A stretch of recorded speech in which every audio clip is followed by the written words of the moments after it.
Welcome to the Speech Evaluation Contest for District 47. I am Distinguished Toastmaster Tora Cole, and I am honored to serve as the contest master. The purpose of the evaluation speech contest is to provide an opportunity to learn by observing the more proficient speakers who have benefited from their Toastmasters training and to recognize the best as an encouragement to all. The contestants have drawn their speaking positions.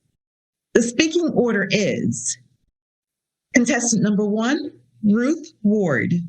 Contestant number 2, Sherelle McCoy. Contestant number 3, Judy Jaffe.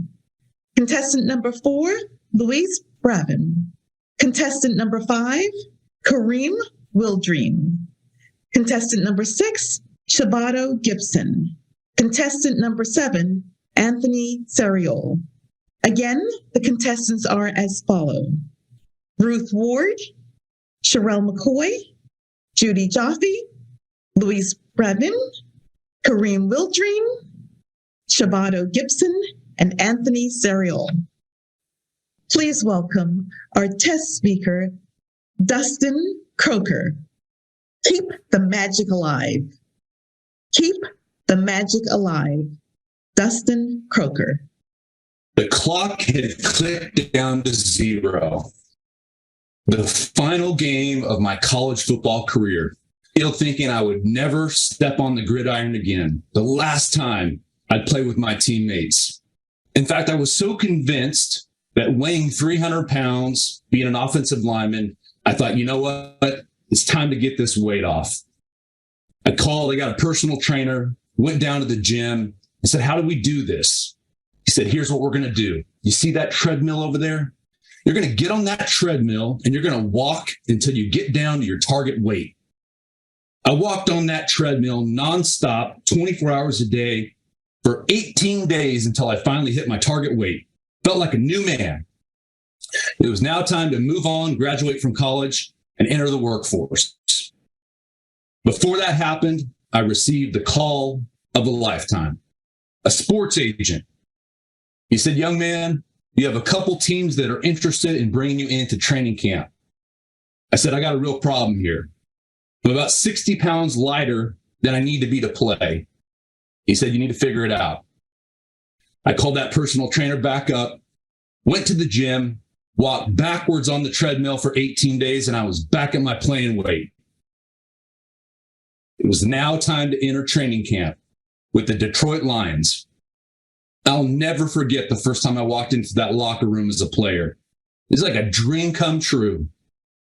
And that's when I saw him. My childhood hero, quarterback, 20-year NFL veteran, future Hall of Famer, Don Magic. A sight to behold. 6'4", about 220, the perfect tan. Looked like he was covered in glitter.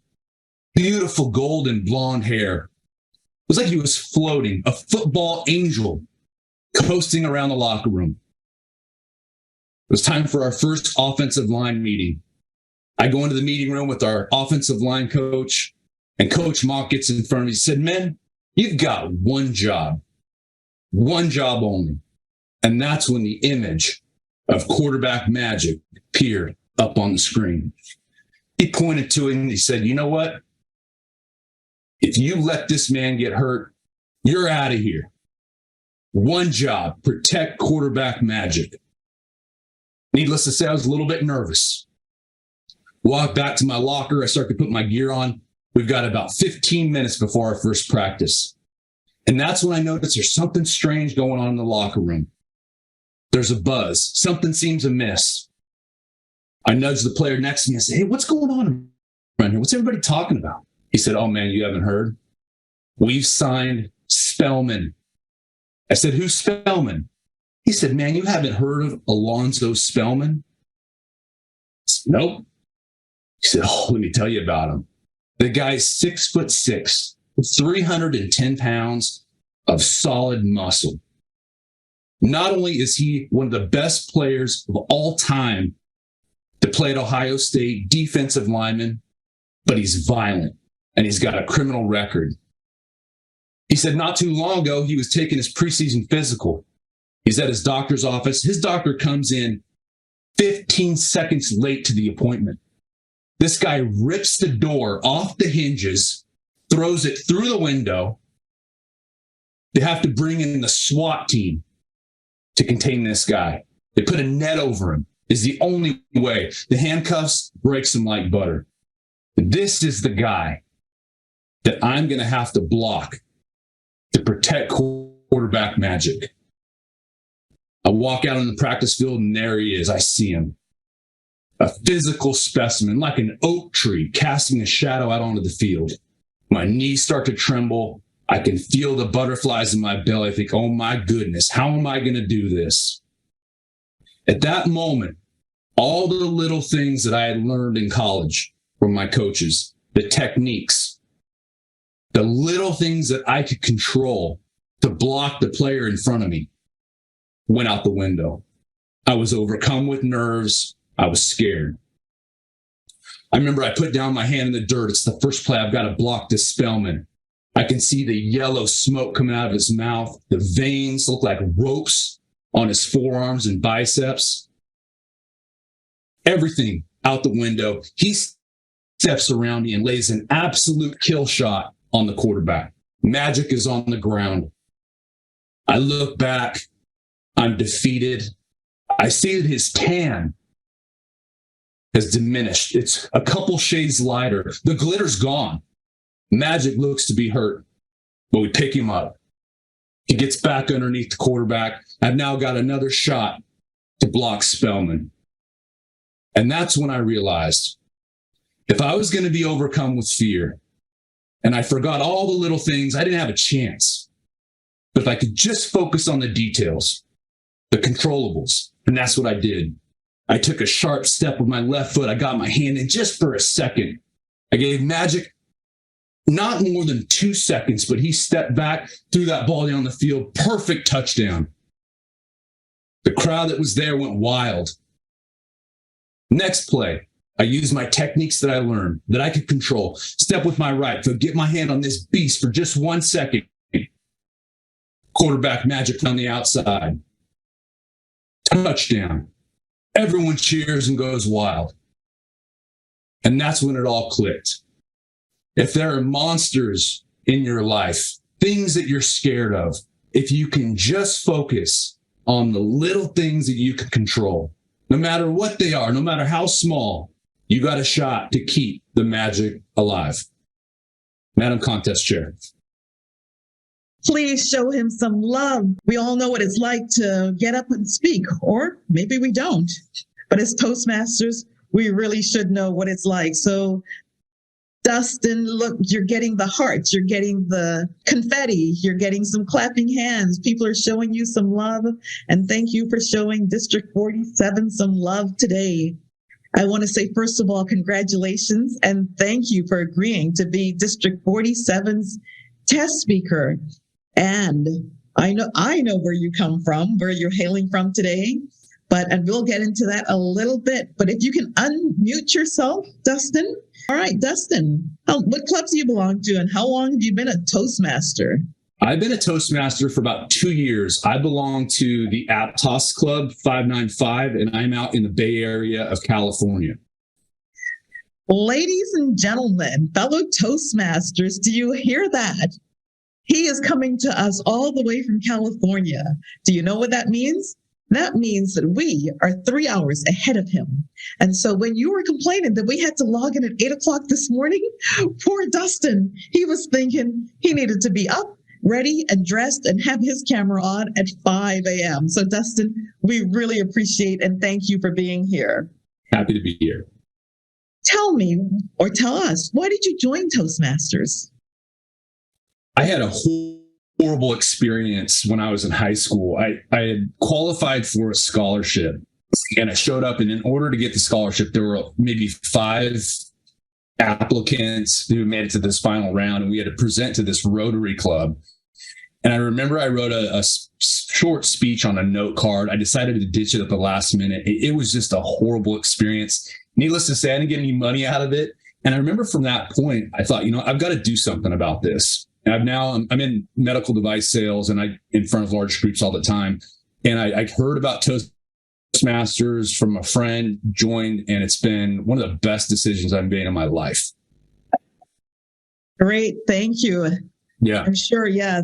Experiences like that really steer us to Toastmasters. And certainly when I hear friends, and actually I started out in big pharma. And so I heard, some of the sales reps on my team stuttering and muttering and suggested that they too joined Toastmasters. But what a perfect way to make sure that we sharpen our skills, right? In front of the customers. Sure.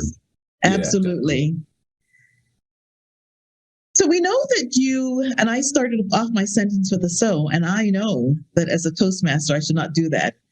However, we know that you live in California, and whoa, that's a long way. What brings you to District 47? How did you hear about our contest, and what inspired you to be our test speaker today? Yes, that speech I just delivered, it was in a more condensed format, but I delivered it in a Tall Tales contest 2 or 3 weeks ago. And gosh, I can't even remember, the name slips me, but someone within the group, I want to say it was our Zoom technical person, heard the speech and said, hey, would you mind delivering our contest? And I said, sure. Well, great. Well, we are so happy and pleased that you were here. We are around water, South Florida and the Bahamas, and so are you. And I see that you enjoy boating. What is it about boating that you enjoy most? I grew up doing it as a kid. I've got 2 younger brothers, and just some of the best days I can remember were on the lake, with water skis and wakeboards. And for me, it's just a perfect place to take the kids. And now having children myself, it's a guaranteed activity where they want to come and they want to bring their friends. It's just always been a lot of fun for me. Wonderful. Nothing like being out there on the water and on a boat, as we can attest to. Yes. You mentioned your kids, and I read that your family inspires you. Can you share with us how they inspire you? Yes, I have 2 daughters, 16 and 13. I've got a 2-year-old son. I was really busy with kids, but yeah, there's, I'm sure all of us feel at times there's days where it's hard. It's work, it's all the things. And, for me, it always comes back to the reason I get out of bed and do what I do and try to improve myself is so I can, provide them with some of the things I didn't have growing up. Great. Well, thank you again, Dustin. That ends our time getting to know a little bit more about you, and we certainly did. Again, thank you so much for being our test speaker for District 47. We enjoyed your speech and enjoyed having you here.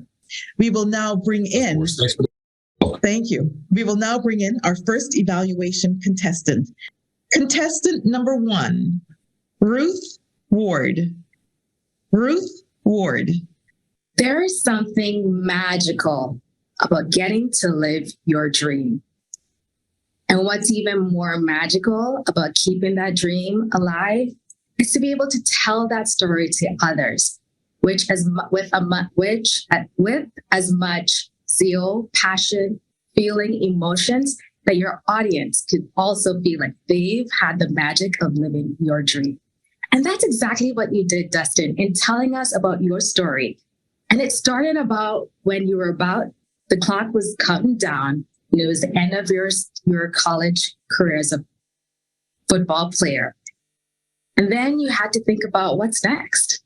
And with that, you said, hey, I weigh 300 pounds. I need to get to the gym and get this down to a weight that I want it to be. And with that, you got an opportunity of a lifetime that any athlete could ever dream of. You got that call that a very professional team wants you to play with them. You took us chronologically through that experience from college to play, what it felt like to get that call, to playing in that professional environment, and getting the opportunity to meet your favorite role model and dream player. You're very descriptive in allowing us to paint that picture of how tall these players were, over 6 foot, how big they were in mass in terms of weight. I love how you describe your feelings of feeling nervous when you're about to go into the field, or when you met that one opponent that you heard so much about, and how he spread like an oak tree over the field. You provide so many great descriptive ideas that allow us as an audience to paint the picture of what it is and how it felt like. Now, I want to give you some points that I think will make your speech even more magical. In speaking in a virtual environment, it is so easy to forget that this is the stage that you have. And there were so many moments where you were describing that someone was 6 foot, over 6 foot. And maybe this might be a better description to have in describing the height or the weight, taking that opportunity to just show how much that person weighed. But think about your screen and your space, because oftentimes your hands was down here and it didn't allow for your gestures to support exactly what you were saying. Another magical tip that will help is to think about not just how dynamic and how powerful you can come across, but think about even using those moments to speak softer, and it will give just an impactful delivery. For example, 300 pounds versus 300 pounds. Use the depth of your camera to come closer and even further. And then think about what you want your audience to take away. Is it that the little things that they could change could create a whole different picture?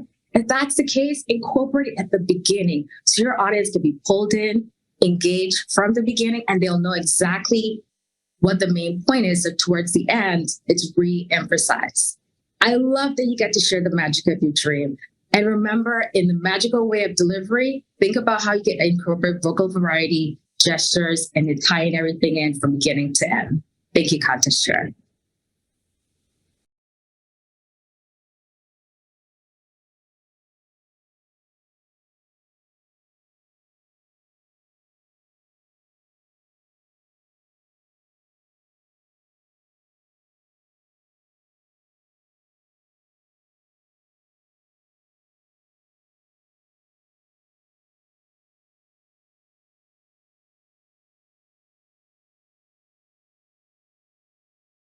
Contestant number 2, Sherelle McCoy. Sherelle McCoy. Contest Chair, fellow Toastmasters, and most importantly, Dustin Croker. Keep the magic alive. May I applaud you on how well you did with your speech. While I'm doing that, I also want to dub you the king of imagery. You had so many exquisite one-liners during your speech. I could almost picture them. For instance, when you talked about your hero, Don Magic, you wanted us to know how spectacular he is. You told us that he had skin that glittered. Did you know that I pictured Edward Cullen from the Twilight Saga? And this made me laugh. Your imagery made your story easy to follow. I will say, there were times where I was uncertain of whether I should be laughing or not. And this is due to one small thing. During your delivery, your tone, expression, and body language was pretty much similar throughout your speech. There were times where I wanted to laugh, but I didn't know if I should be taking it seriously. So I think that in the future, if you want to incorporate humor, you can definitely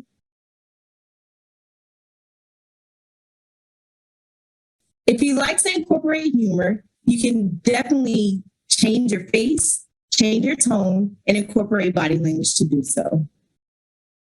Another thing that I wanted to point out, during the end of the speech, I wasn't sure if it was a motivational speech or if you were calling us to action. I think I got the moral in the last line of the speech. And that was, we need to keep the magic alive by focusing on the small details. What I would have liked is to know how I can do that. How can I relate that to my life? Giving us small points or instructions to do so definitely would have been something to take away and something to think about. So in summary, you are the king of one-liners and imagery. Great job. Definitely try to incorporate vocal variety when you're speaking and make sure that you're not using the same tone throughout. I look forward to hearing you speak at future events. Contest Chair.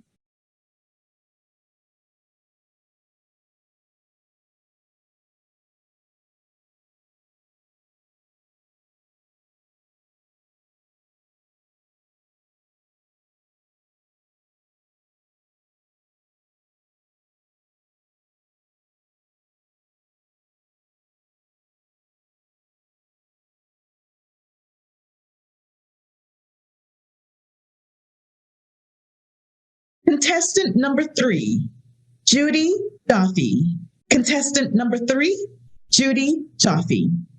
Toastmasters, friends, and dignitaries. The magic began when Dustin took the stage. He was a strong, powerful figure, and he had behind him the exact kind of setting you want for a good football story. Like any good story, he started getting acquainted with the character himself. He talked about his college career. It was wonderful for him. But then, real life, he had to lose weight. Now, 60 pounds in 18 days? I did the math real quickly. That's about 3 pounds a day. That is magic. Then he went on to develop his story, his great call where he could join a professional football team. But again, as you move through each stage of life, you get challenges and the story starts to unfold. And with every challenge, a good story has to have an evil character. And this time, Dustin had to face the fire-breathing giant oak in front of him, Alfonso. He froze. Hasn't that happened to all of us?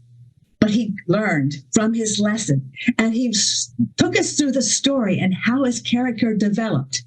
Now, there were a couple times, Dustin, in which your frame froze on us, and your arms went off the camera because you were too close. But that didn't diminish the story and the lesson that you had for us. You created a buzz within the whole audience because your story was so vivid. I felt the emotion. I felt the panic. When the first time magic was knocked down, I was right there on the field with you. My palms were sweating. I liked how you then segued into the lesson learned. Go back to know what you can control. Find that finesse. Go for the things that you know will work successfully for you. There was one part of the story, though, that I was missing, and that is the happily ever after. Where did you go from your career in professional football? Where are you now? I would like to have that wrap up just to know what you're doing now.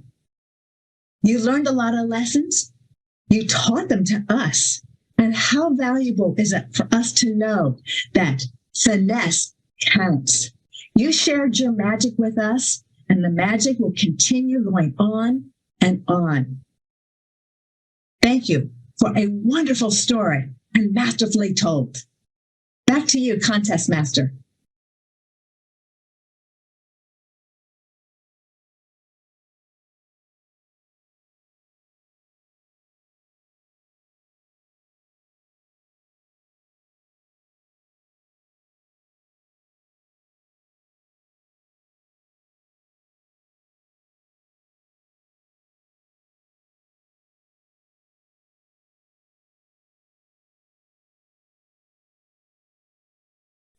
Contestant number 4, Louis Brabham. Louis Brabham. I knew within the first 15 seconds of Dustin Croker's speech, we were in the presence of a master storyteller. And that's because Dustin used a classic technique going back to the Romans called in media res. And that's Latin for in the middle of the story or the action. Why waste people's time getting to the exciting stuff when you can hook the audience from the beginning with the exciting stuff? And I was hooked when we went to Dustin's last game. I think some of the elements that make Dustin a master storyteller include prolific use of rhetorical devices. First, I noticed simile. Veins like rope. What powerful language. I also noticed alliteration. Falling, football, angel. You cannot make this stuff up. It comes with experience and practice and thoughtful writing. Dustin provided all of that today. Even his title, Keeping the Magic Alive, was a pun. Literal magic, the quarterback, and also that figurative magic, keeping his athleticism going. There are two techniques that I think Dustin should continue pursuing, not because his speech wasn't good, it was great, but rather because I think it could be fine-tuned. At least consider one element, staging. Now, Dustin chose to go in close. His upper body was visible, upper torso and head. The advantage of that is you can see the speaker's face very clearly. But I think for this speech, stepping back a little bit would have been more appropriate. And the reason is this is a football story. And so we want to see every block.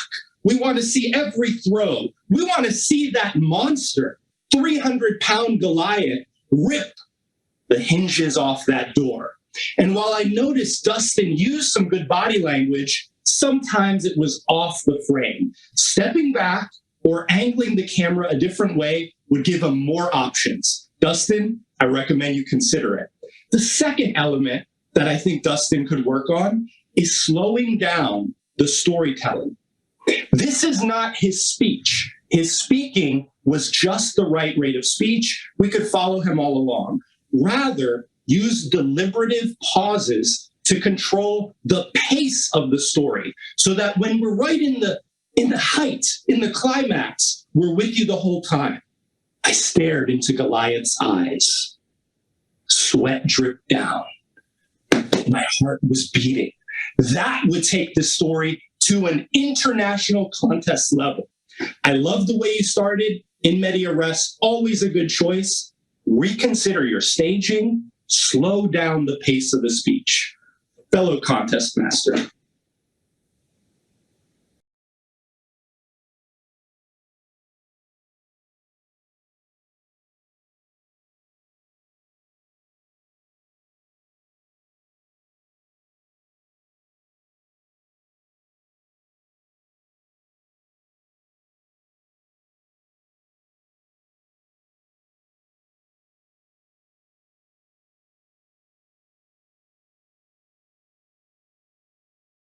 Contestant number 5, Kareem Wildream. Kareem Wildream.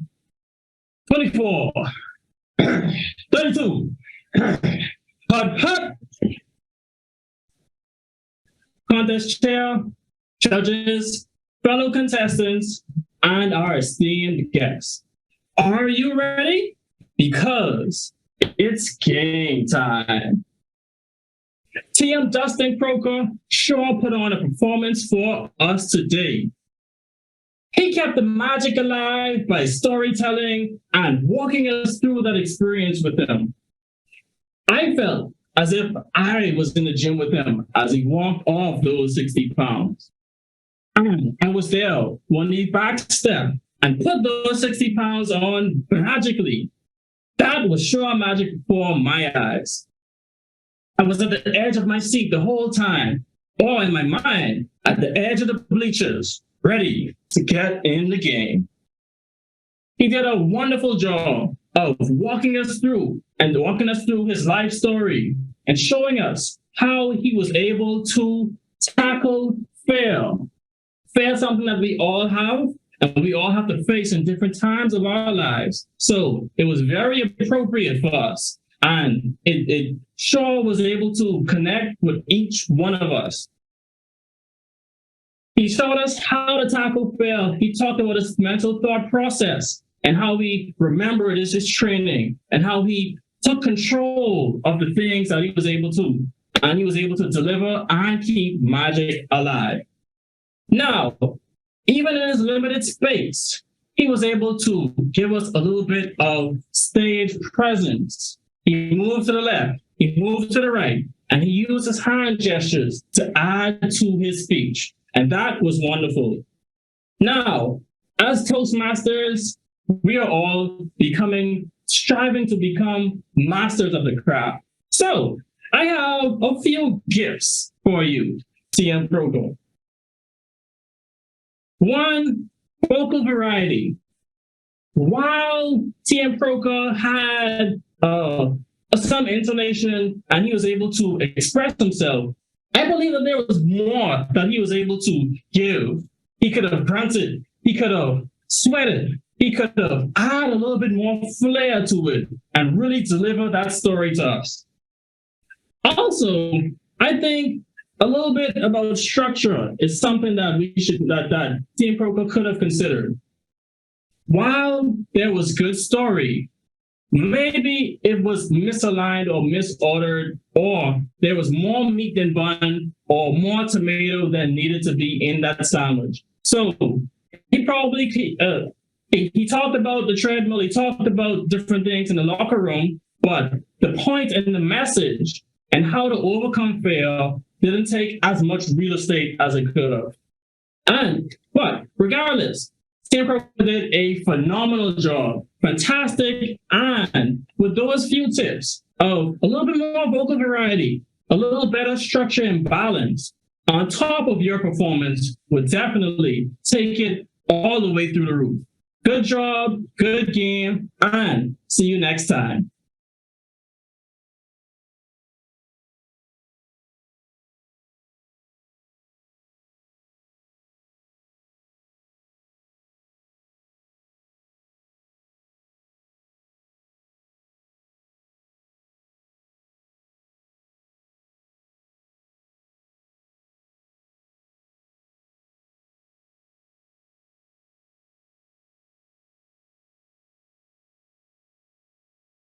Contestant number 6, Shabato Gibson.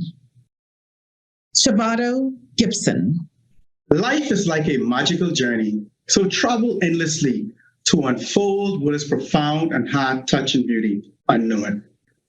Contest master, fellow Toastmasters, and especially our test speaker, Toastmaster Kruger, good morning. Thank you for presenting your speech, Toastmaster Kruger. You had a very articulated, impressive, and engaging speech that captivated my attention immediately from start to finish. Even more, with such well-organized speech, I was able to follow you closely.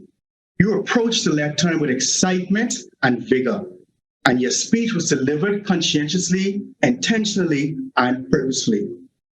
I love your speech gestures that you used. I love how you exuded extravagant speech gestures and body language that made your speech even more impactful.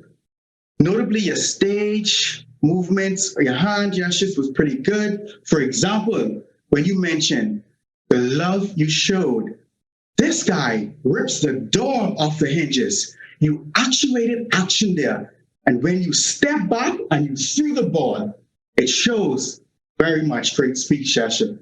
Eye contact, one-on-one eye contact with your audience was superb. It allowed us to dive deeper into your speech and to vividly imagine your experience as a football blocker player. For example, another notable example of eye contact was when you said, your coach mentioned, you see that treadmill over there? I want you to go on that treadmill. Toastmaster Kruger, in order to become magical and to help the magic quarterback in achieving greatness in football, I would like to recommend 2 recommendations to you. 1, voice modulation. Throughout your speech, I needed to hear more voice modulation that will distinctly resonate with me and invoke my emotions throughout your speech, but it will be impactful. High and low notes. For example, on the high note, when you mentioned touchdown and everyone cheered, you could have said, "I'm touchdown." Everyone cheered and the crowd went wild. Number 2, your virtual stage presence was a bit distracting. You had the images or the photos of football. So I was more in tune with what is in the background than your speech. So if you can use your stage presence as a clean stage presence, it will help your audience to focus on you and to enjoy your speech more. In summation, Toastmaster Kruger, you had a well-organized and thought-provoking speech. Again, I love your speech gestures. I love your speech, your effective pauses, and I love how you showed us how you demonstrated eye contact. Remember, once you incorporate voice modulation, have a better stage presence, you will be a force to reckon with, and you will become the world champion speaker, Madam Contest Chair.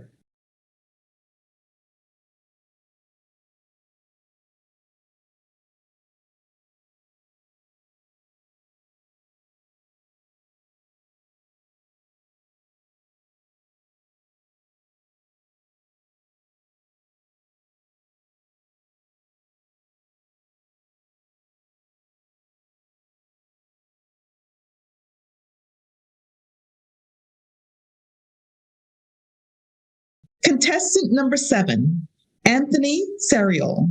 Anthony Serial. Contest chair, dignitaries, fellow Toastmasters, and Dustin. Dustin, I heard the speech title, I saw the wedding band, and I thought for sure you're going to spend the next 5 to 7 minutes giving advice on keeping the zest alive in your marriage. Because the whole keep the magic alive sort of started off mysterious and elusive, but made total sense within less than a minute of the speech progressing. The title was extremely captivating, very short, to the point, and brought the audience in. Just like a really captivating movie title. You want to know more about the preview, and you want to watch the film. You had incredible eye contact. I know we're in this virtual space, but your eyes never left the audience, and I definitely appreciate that because it added to the intensity of the whole situation and the story that you shared with us. With that, I want to say that you emanated intensity.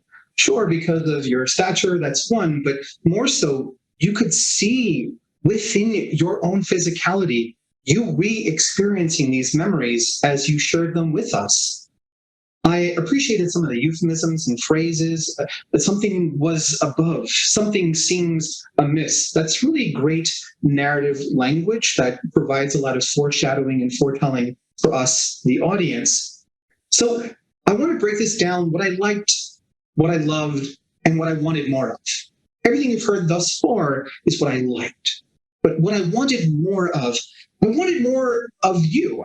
It's a physical sport, and I would have liked to have seen more of you, especially when you were talking about different situations, about blocking, running, racing. I would have liked to have seen those things take place. We are all still children, and we love storytelling where there is movement involved. I would have also appreciated when you were talking with different voices or different people, if you could have provided just a brief pause as you talked about the coach or you talked about getting the phone call and being recruited onto the team. Small pauses and perhaps a change in tone or cadence lets the audience know that this is someone else entirely. I love that you curated your background to things that were relevant to the speech, but I would have taken away the plans. Basically, anything that doesn't go along with the story becomes a distraction. I would have loved to see the football that was right behind you, maybe where the plant was, so that everything around you and behind you is related to the story you're telling.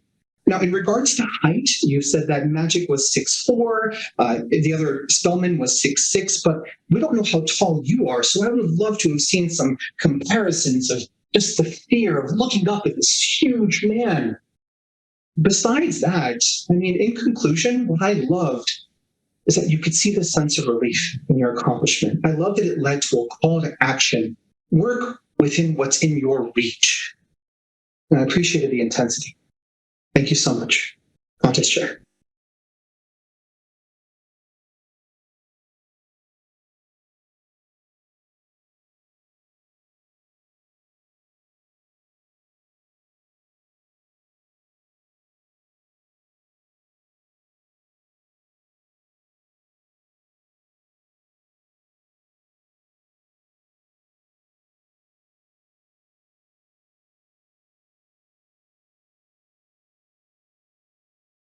This evaluation contest, speech contest, is now adjourned.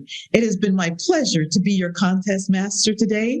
And on behalf of the entire contest team and all of our contestants, I say thank you. Thank you for joining us. And again, we hope you've enjoyed this evaluation contest.